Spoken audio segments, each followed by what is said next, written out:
CTV, la chaîne des patriotes. Vous avez tous vu comme moi ce qui s'est passé depuis hier avec la venue de l'assassin, du meurtrier, de l'ancien frère. C'est une histoire classique chez les nôtres. Il y a des frères et puis à la moindre occasion, quand la possibilité se fait, de plus en plus matérialisée, un frère trahit celui qui a plus de lumière, parce que la jalousie est malheureusement congénitale chez certains d'entre nous, il faut qu'on soit capable de le dire. Ceux qui brillent, si on peut leur tirer dans le dos, on le fait. Beaucoup se reconnaîtront, même s'ils n'ont pas forcément l'audience qu'ils rêvaient d'avoir, à travers cette situation. Et Sankara, malheureusement, n'a pas fait exception à cette réalité lorsqu'il a eu la trahison de celui qui était son frère d'armes, son meilleur ami, Blaise Compaoré.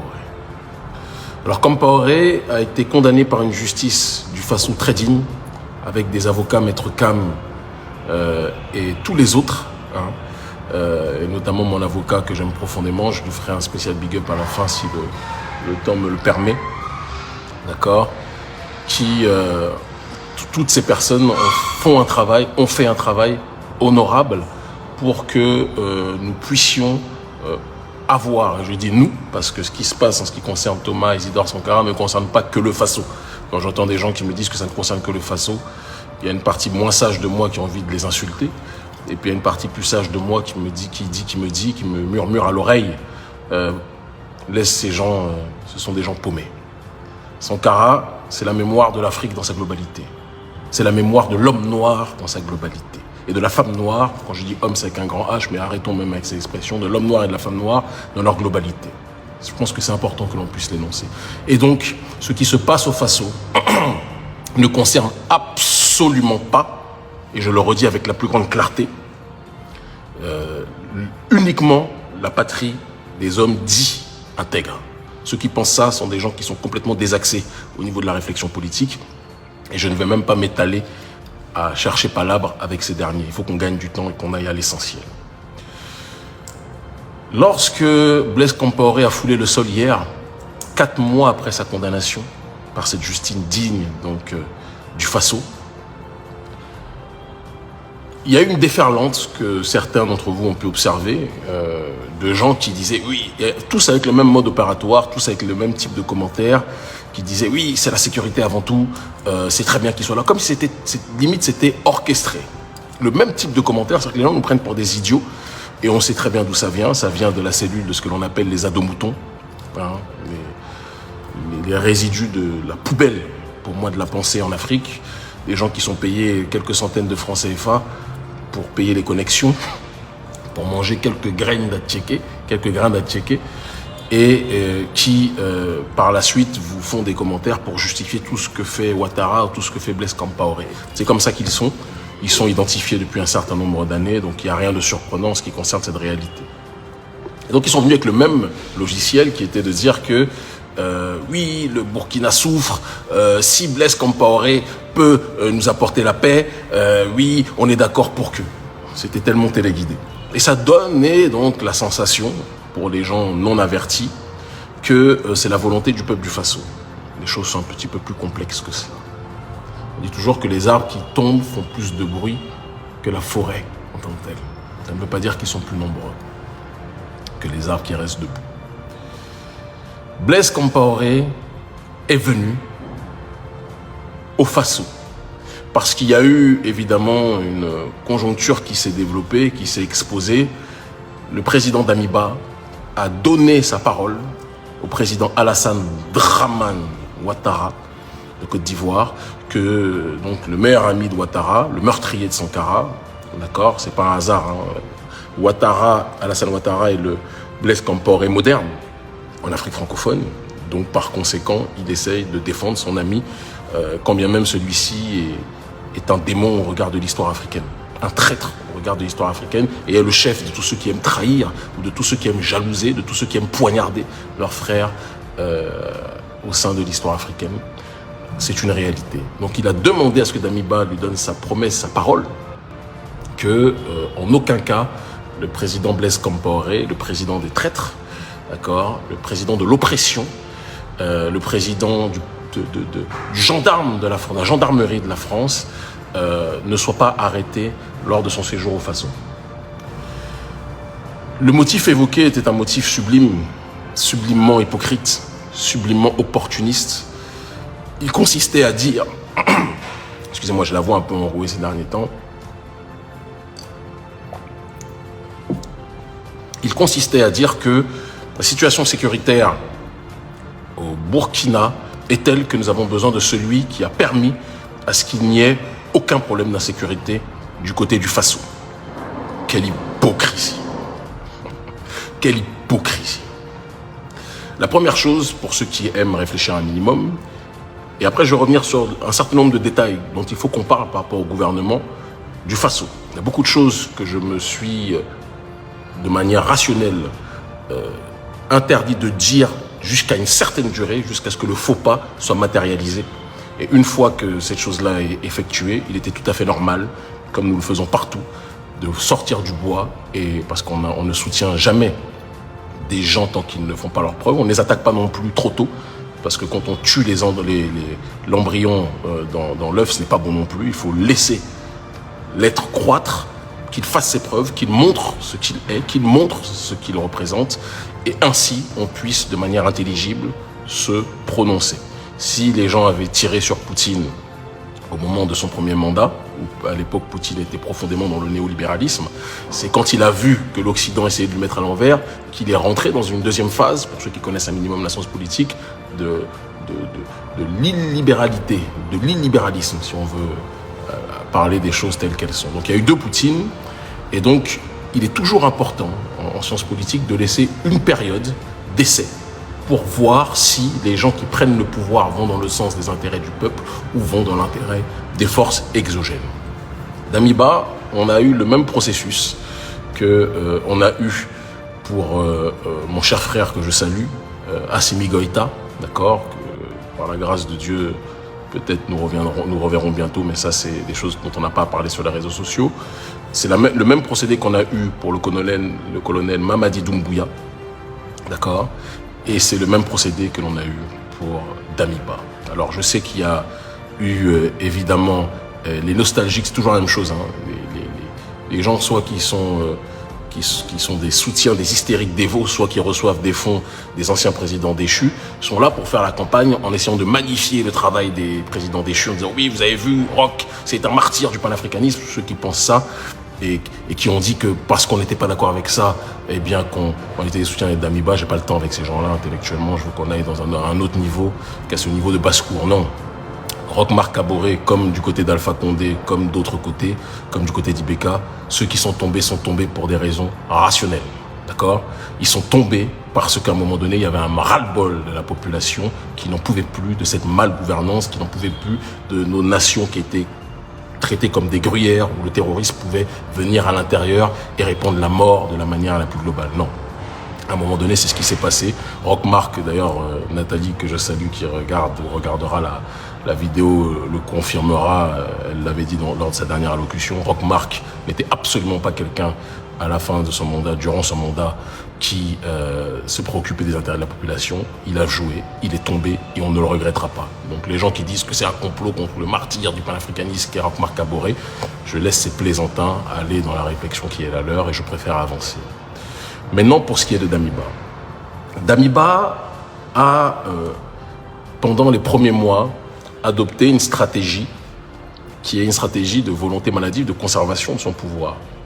Aucune prise de risque, aucune volonté, c'est très important ce que l'on dit, aucune volonté d'aller en dehors du précaré de ce qui est exposé, mais on pouvait toujours se dire qu'on allait lui laisser donc, le bénéfice du doute et qu'au dernier moment, il allait changer.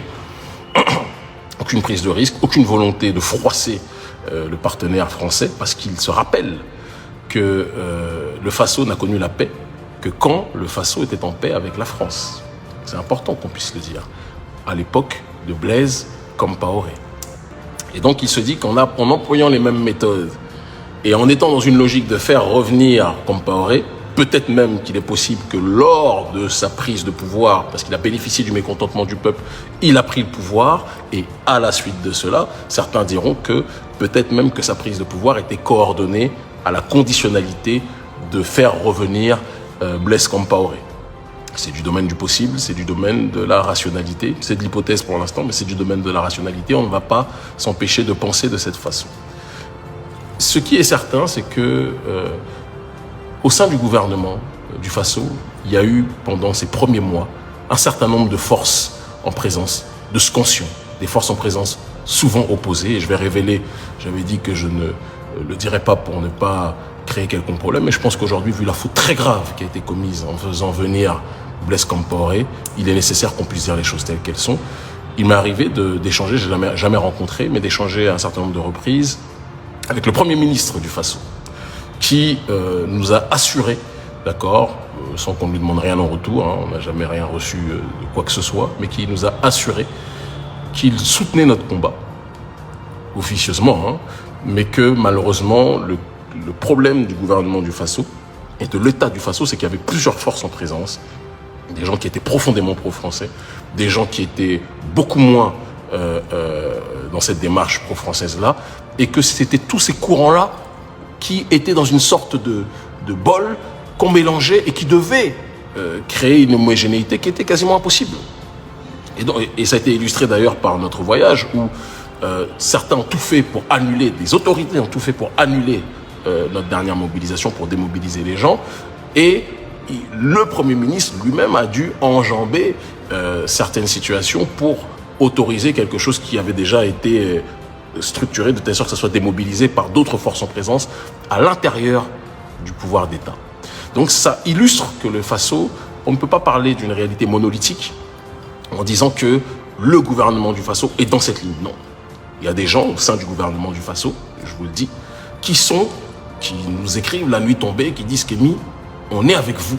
Malheureusement, on est dans une situation qui est beaucoup plus complexe que vous pouvez l'imaginer. Alors, l'excuse de la complexité, il arrive un moment donné où il faut qu'on puisse passer à une autre étape.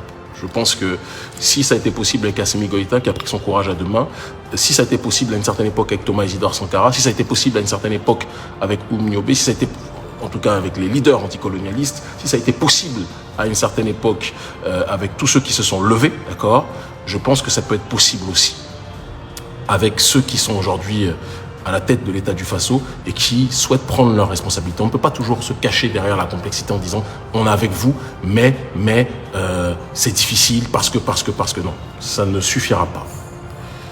Ce qui se passe, c'est que Damiba a choisi une ligne qui va dans le sens de la restauration du pouvoir avant, à une époque où la France pacifier la région, et c'est la raison pour laquelle il ne veut pas froisser la France. Il se cache derrière le fait de dire que c'est au Faso de décider et la Russie ne va pas nous sauver. Qu'on soit très clair, moi je ne suis pas en train de me lever en disant la Russie c'est notre messie ou je ne sais quelle autre chose de ce style. La Russie est un partenaire géopolitique qui a permis de sauver Maduro, c'est important qu'on puisse le dire. C'est un partenaire géopolitique qui a permis de sauver Bachar al-Assad. C'est important qu'on puisse le dire. Si Kadhafi s'était allié à la Russie, l'Iran et les autres pays, je pense que Kadhafi serait vivant aujourd'hui. C'est ça la géostratégie. Ça ne veut pas dire que ces derniers sont des messies, ou que ces derniers sont des anges, ou que ces derniers sont des amoureux des Africains. Vous ne me verrez jamais me lever en brandissant. Pourtant, moi je parle, contrairement à ceux qui brandissent les drapeaux, moi je parle avec les autorités russes comme je parle avec les autorités d'autres pays. Mais vous ne me verrez jamais tisser ou brandir un drapeau des Russes parce que ça ne sera jamais nos messies. Et je ne suis absolument pas naïf sur la réalité politique des choses. C'est un allié aujourd'hui, ça ne veut pas dire que ça sera un allié éternel. Les choses sont aussi claires. Mais dans le cas actuel des choses, ils font partie de ceux qui sont en train d'inverser la dynamique de l'unipolarité qui existe avec l'hégémonie occidentale néolibérale pour aller vers ce que l'on appelle la multipolarité civilisationnelle qui est présente à travers différents blocs qui existent dans le monde. Et nous autres, jeunesse africaine, puisque nos dirigeants ne jouent pas leur rôle, on a ce devoir de prendre nos responsabilités sur ce terrain-là. Damiba a choisi une ligne qui est de restaurer une période durant laquelle la paix était présente au Faso. Et il s'appuie sur le fait que il existe, on ne va pas se mentir, un très grand mécontentement, une très grande détresse, un très grand désarroi d'une grande partie de la population qui n'en peut plus du terrorisme. Et je compatis et j'adresse mes condoléances à tous nos frères et sœurs, pas qu'au Faso, hein, dans tous les pays qui sont frappés, qui sont touchés par le terrorisme.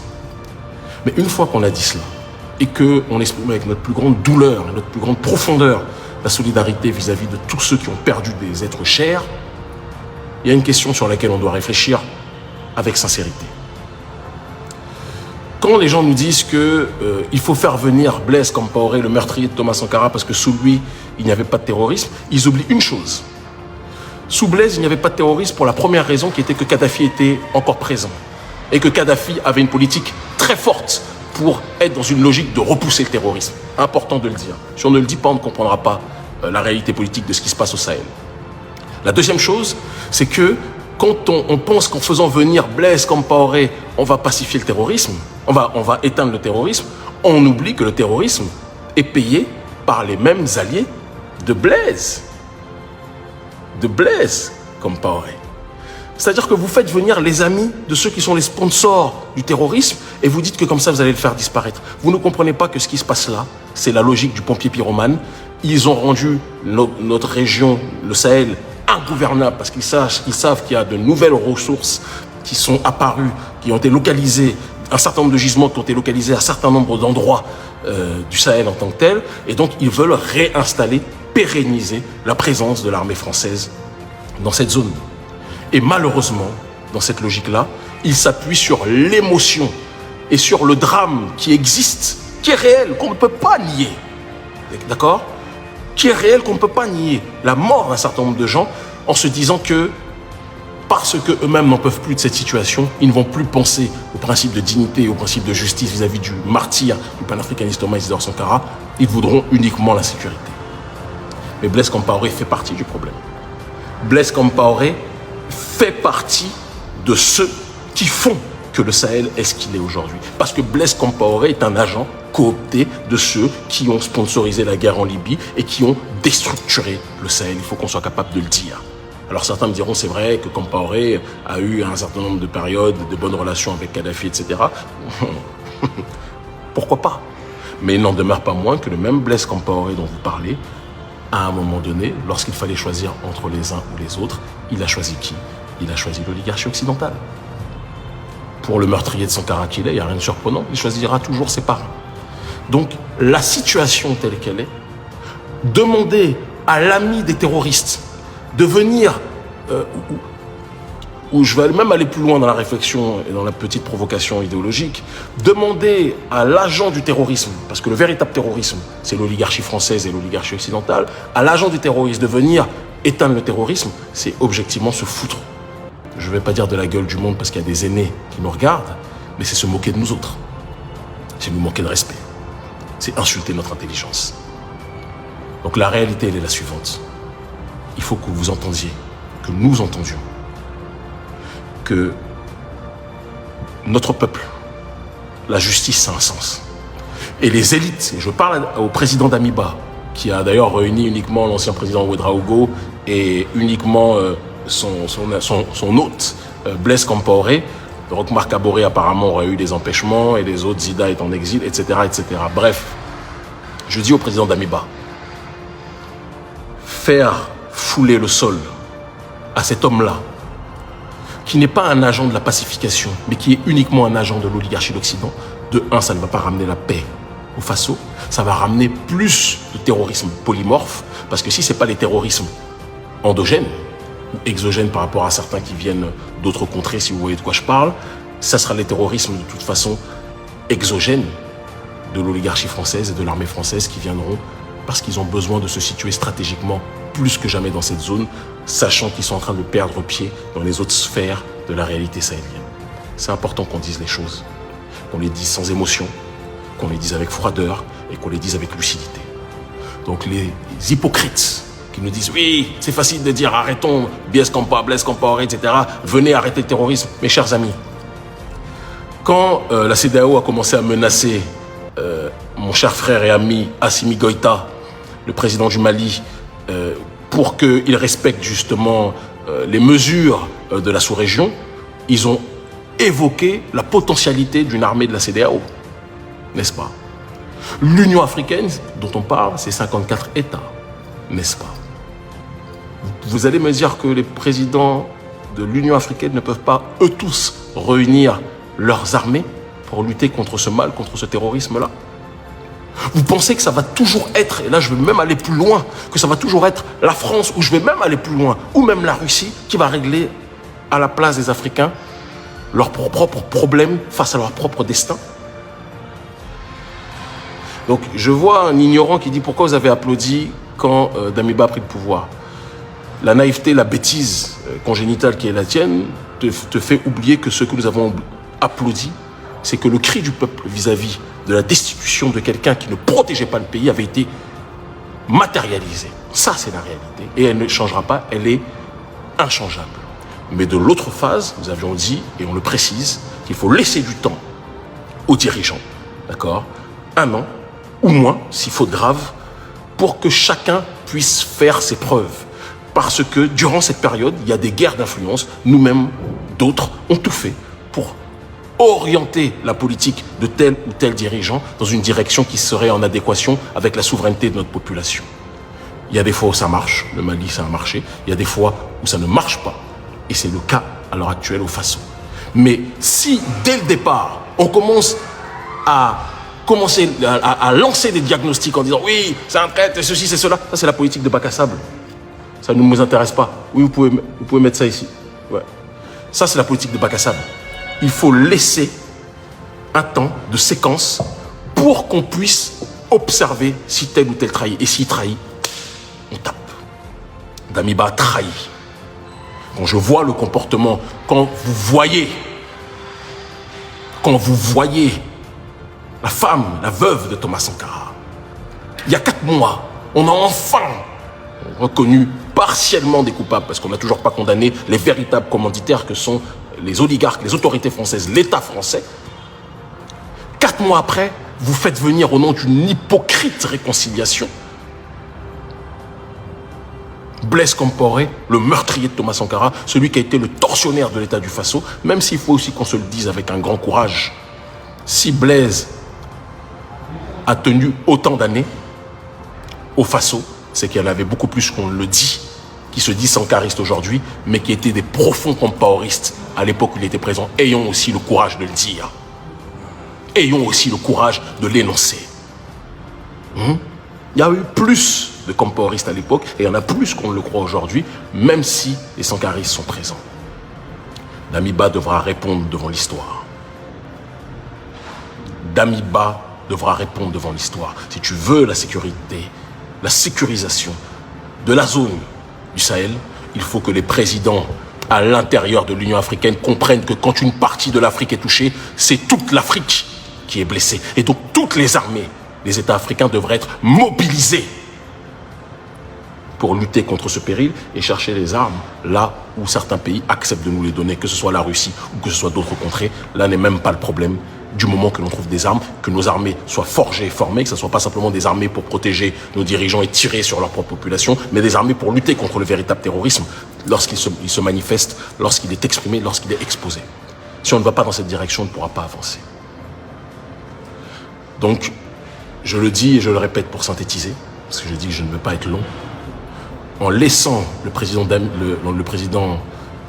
Compaoré, le président des traîtres, le président des fans de la mort de Sankara, en le laissant fouler le sol du côté du Faso, Damiba vient de commettre une faute devant l'histoire.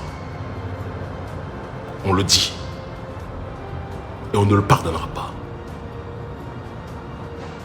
Les histoires de oui, le Burkina souffre, etc. Ce n'est pas Blaise Compaoré qui est le Wazir ou le Ozar de la population du Faso. Ce n'est pas Blaise Compaoré qui est le Messie ou le Christ qui va faire en sorte que le terrorisme va s'arrêter. Blaise est l'ami de nos adversaires. Blaise est l'ami du terrorisme. Blaise est l'ami de la décolonisation, de la colonisation, excusez-moi. Blaise est l'ami de la déstructuration de nos États. Quand Kadhafi était là, tout était cadenassé. Quand Kadhafi est tombé, la déstabilisation a commencé. Et Blaise a sauté parce que la population, une partie de la population n'en pouvait plus. Le faire revenir ne va rien régler. Mettez Compaoré là où il doit être. Rappelez-vous que les futures générations sont en train de vous regarder. Quel message on donne à la jeunesse africaine? Quel message on donne à cette jeunesse africaine? Le message qui est que oh, tu peux faire du mal, de toute façon, le mal est plébiscité en Afrique. La trahison est plébiscitée en Afrique. L'injustice est plébiscitée en Afrique. La corruption est plébiscitée en Afrique. La mort, l'assassinat est plébiscité en Afrique. C'est ça le message que vous voulez donner aux enfants? À nos petits, à nos filles et nos garçons? Vous êtes en train de montrer en réalité que vous n'en avez rien à foutre du travail de souveraineté de Sankaris, monsieur Damiba. Tu es où vous êtes. Parfois, j'alterne entre les registres. Tu es en train de montrer que le sankarisme, le patriotisme, la souveraineté, la justice, l'anti-impérialisme, tu n'en as strictement rien à foutre.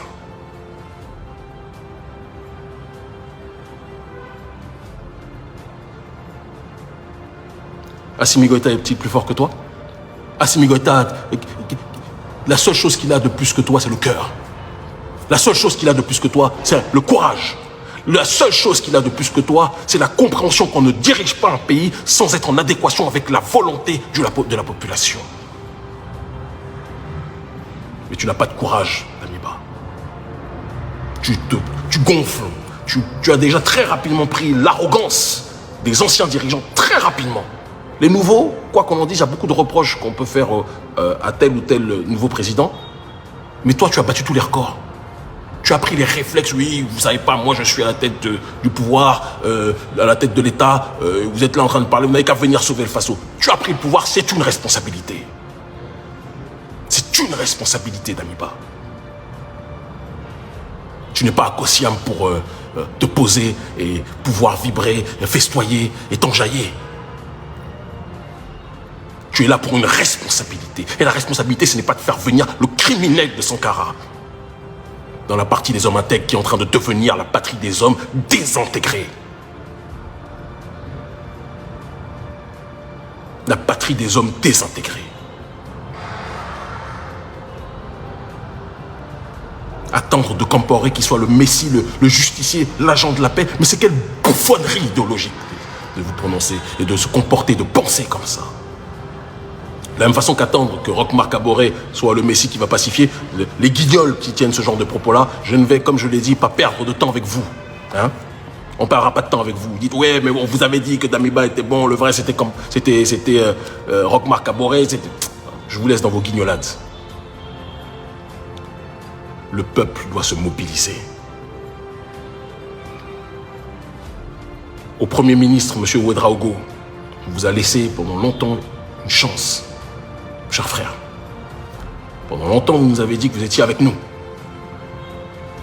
Mais ce que vous montrez là, que vous étiez avec le panafricanisme, mais ce que vous montrez là, c'est que vous êtes surtout avec la volonté du confort et la volonté de la soumission aux intérêts de l'Occident. Le drame est là.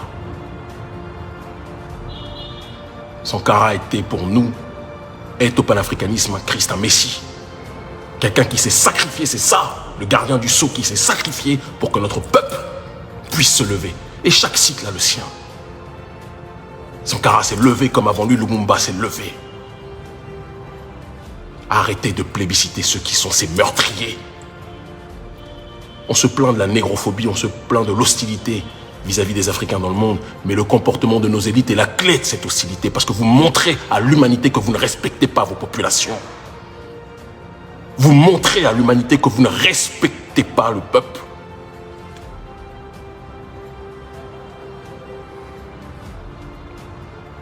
Donc je le dis à tout le monde et je lance un appel à mes frères de la Copa BF. Plus que jamais, c'est le moment de s'organiser. Je lance un appel à notre frère qu'on a poussé, qu'on a propulsé pour qu'il puisse être député, notre frère Roland Bayala. Mon cher frère, je compte sur toi pour que dans les heures et les jours à venir, tu puisses te prononcer. Tu es député maintenant. Parce qu'on t'a tous porté. Il faut maintenant avancer. Il faut te prononcer. Ce qui se passe là est un crime contre l'africaine humanité.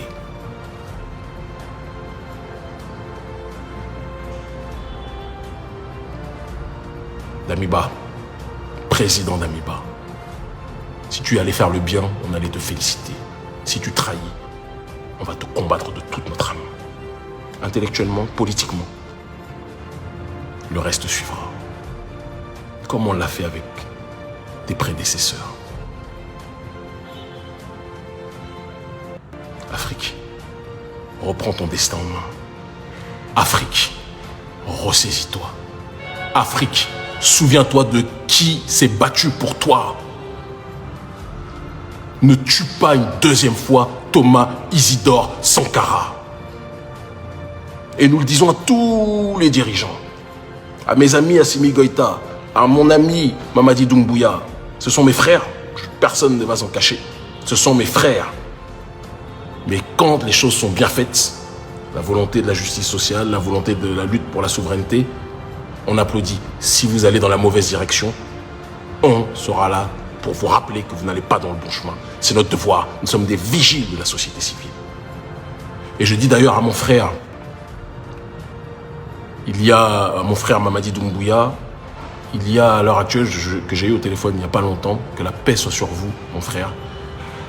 Il y a le jeune rappeur qui est incarcéré et j'ai profondément confiance qu'il pourra être libéré, relâché prochainement. Le frère Djani. On compte sur vous, président Doumbouya. On sait que la Guinée est un pays très difficile, où les tensions interethniques sont telles que dès qu'on attaque, même si ça peut être quelqu'un qui est un pion de l'oligarchie occidentale, s'il est de telle ethnie, ça va embraser le pays. Je sais très bien la complexité de ce pays. Je connais la complexité de ce pays. Mais je le demande à Assimi Goïta, au Mali, et à mon frère Doumbouya, mes deux frères, soyez vigilants. Soyez vigilants. Soyez vigilants. Au président Thomas Isidore Sankara qui nous regarde là où il est, qu'il sache que nous allons continuer le combat au péril de nos vies. On va continuer. On va continuer jusqu'au bout. On ne va jamais s'arrêter. À la famille Sankara, qu'ils sachent que nous sommes avec eux, que nous les soutenons et que nous irons dans la démarche de les sensibiliser, de sensibiliser la population, excusez-moi, pour plus que jamais avancer dans ce processus d'autodétermination. L'Afrique ne se libérera que par elle-même. Elle ne se libérera pas ni par les États-Unis, ni par la France. La Russie peut nous aider temporairement, mais j'irai plus loin. La Russie ne sera jamais notre messie non plus. Il n'y a que l'Afrique qui peut se libérer elle-même en faisant les bons choix géostratégiques au moment opportun. À l'heure actuelle, la Russie a un avantage qu'on ne doit pas nier. Elle sait nous aider, mais nous la regardons aussi du coin de l'œil parce que nous savons que seule l'Afrique, in fine, pourra être dans cette démarche de se libérer elle-même. Alassane Draman Ouattara, ce message de fin, je te l'adresse. Tu continues à semer la désolation, à semer la trahison, à semer la déstabilisation. Mais ton tour viendra. Tu ne peux pas continuer à narguer les dignes et à narguer la justice comme tu le fais depuis trop longtemps. Tu piétines les lois. Tu piétines les règles comme ton jumeau Blaise Compaoré. Et vous pensez que le mal sera toujours félicité. Tu es dans ton palais présidentiel et ton ami Blaise Compaoré, lorsqu'il est en Côte d'Ivoire, il est dans sa villa 30 étoiles. Mais ça ne pourra pas éternellement durer. Nous nous mobilisons pour. Vous avez beau nous surveiller, vous avez beau nous envoyer des menaces de mort quotidiennes, vous avez beau tout faire pour faire pression sur nos familles, vous avez beau tout faire en vous coalisant avec nos dirigeants, les autres qui sont eux aussi des peureux, hein, et des gens très fourbes, à l'image du président du Bénin. Je vous le dis, et je vous le répète, nous ne plierons pas, parce que ce que nous le faisons pour Dieu Tout-Puissant, et nous le faisons en l'honneur de nos ancêtres méritants. L'Afrique libre ou la mort, nous vaincrons. Il finira. Ah, je viens d'apprendre que le frère Djani Alpha est libéré. Merci infiniment. C'est-à-dire que le président Doumbouya est à l'écoute du peuple. Merci infiniment. ACTV, la chaîne des patriotes.